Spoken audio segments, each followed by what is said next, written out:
Selamat pagi, berkah dalam. Selamat pagi, berkah dalam. Assalamualaikum warahmatullahi wabarakatuh. Waalaikumsalam. Om Swastiastu, Namo Buddhaya, Salam Kebajikan Rahayu. Yang terhormat Bapak Wakil Bupati Kabupaten Bantul, Bapak Joko Purnomo. Yang saya hormati Bapak Kepala Kantor Kementerian Agama yang kesempatan ini diwakili oleh Pak Kasubag.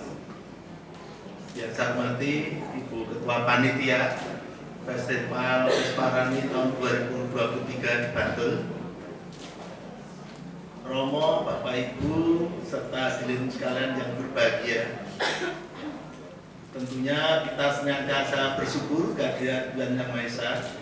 Pada kesempatan ini kita diberikan kenikmatan bisa hadir bersama-sama di tempat ini untuk mengikuti pengumuman pemenang penyerahan hadiah dan penutupan Festival Pesparani Kabupaten Bantul tahun 2023. Tentunya kami dari LP3K DIY menyampaikan selamat dan terima kasih kepada pemerintah daerah Kabupaten Bantul beserta jajarannya, Kementerian Agama dan rekan-rekan dari paroki se-Kabupaten Bantul. Kalau kita perhatikan kaitannya dengan Pesparani, penumpunya itu ada 3 pilar. Bahwa Pesparani itu penumpunya 3 pilar. Pilar pemerintah, pilar gereja, dan pilar masyarakat. Sehingga kalau ketiga pilar ini tidak kuat, tentunya ya Pesparani tidak bisa berjalan sebagaimana yang diharapkan. Karena makna Pesparani adalah pembinaan dan pengembangan keimanan Katolik. Yang namanya pembinaan, pengembangan keimanan Katolik ini tentunya harus didukung dari ketiga pilar ini, dari pemerintah, dari gereja, maupun dari masyarakat. Tadi dilaporkan oleh Bu Ketua, Bu Dari, kebetulan beliau bermitra dengan kami beberapa waktu yang lalu ketika kami belum pernah, termasuk dengan Pak Wakil Bupati ketika beliau masih menjadi anggota DPR DIY, kami sering ketemu. Kaitannya dengan Pesparani ini tentunya akan berlanjut. Terima kasih Pemda Bantul sudah menguatkan kepada rekan-rekan kami kaitannya dengan pembentukannya LP3K DIY di Kabupaten, khususnya Kabupaten Bantul. Dari 5 kabupaten yang belum terbentuk LP3K Kabupaten tinggal Kulon Progo.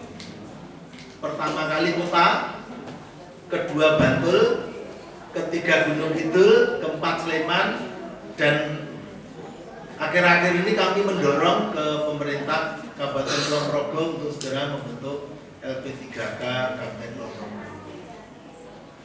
Berkaitan dengan Pesparani, secara nasional agendanya per 2 tahunan. Tetapi untuk tahun 2022 itu tentunya penundaan dari tahun 2020. Mestinya diselenggarakan tahun 2020, tetapi karena ada pandemi COVID ditunda 21, ditunda lagi 2022 yang diselenggarakan di NTT di Kupang.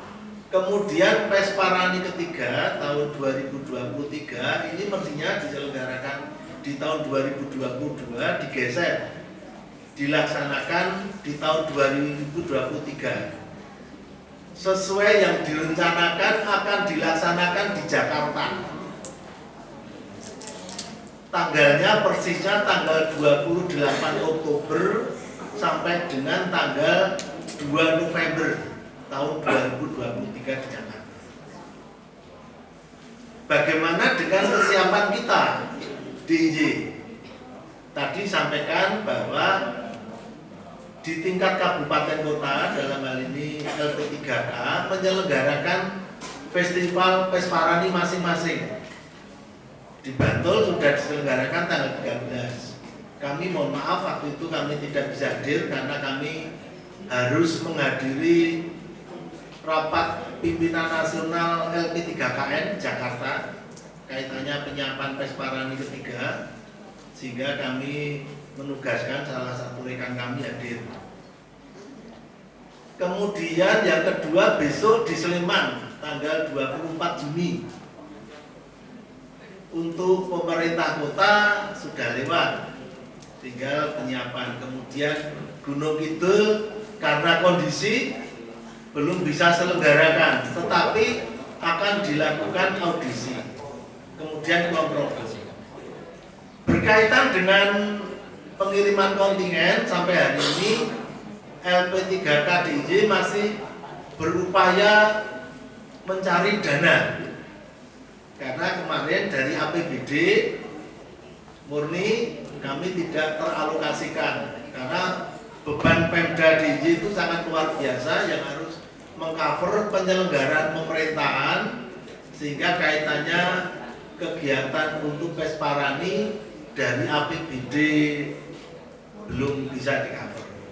Kami berupaya akan menggunakan DAIS oleh Bapak Paniradiopati Pak Aris Eko dijanjikan, tetapi tidak sebagaimana yang kita minta. Ya kita harus memahami yang namanya dana IS itu kan yang menggunakan semua elemen masyarakat maupun kepentingan banyak hal. Ada 5 urusan keistimewaan.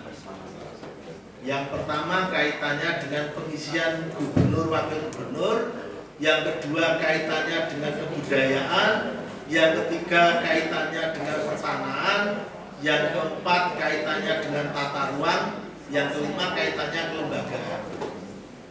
Kaitannya Pesparani ini akan kita mintakan lewat dana IS dari aspek kebudayaan. Beliau menjanjikan akan menyediakan, tetapi jumlahnya masih berproses.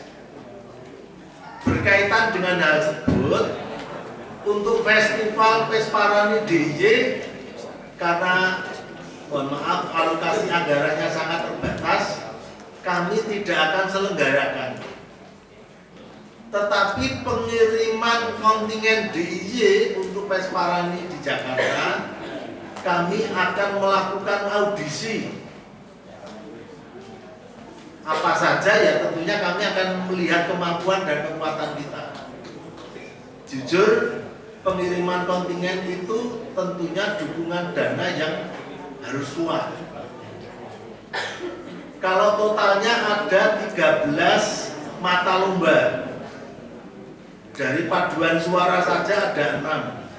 Kemudian ada Mazmur, ada 4. Kemudian ada bertutur kitab suci, ada cerdas cermat rohani, anak dan remaja, totalnya ada 13. Dan kontingen itu kalau komplit harus dihadirkan kurang lebih membutuhkan 58 orang termasuk ofisial. Harus mengirimkan orang sebanyak 58 selama 6 hari di Jakarta, itu biayanya tidak sedikit. Belum lagi ketika harus menyiapkan latihan-latihan. Pengalaman kami ketika kami mengirimkan ke NTT, dibutuhkan latihan 34 kali. 34 kali itu kami benar-benar agak kesulitan ketika paduan suara yang sejumlah 22 orang. Beliau-beliau itu punya aktivitas masing-masing. Ketika nyocoke hari, nyocoke jam, itu ternyata tidak mudah. Kelihatannya, wah pemimpin 34 itu mungkin hitungannya tidak terlalu banyak. Tetapi ketika memadukan untuk 22 orang itu tidak mudah. Ya puji Tuhan, kita berprestasi gol di NTT.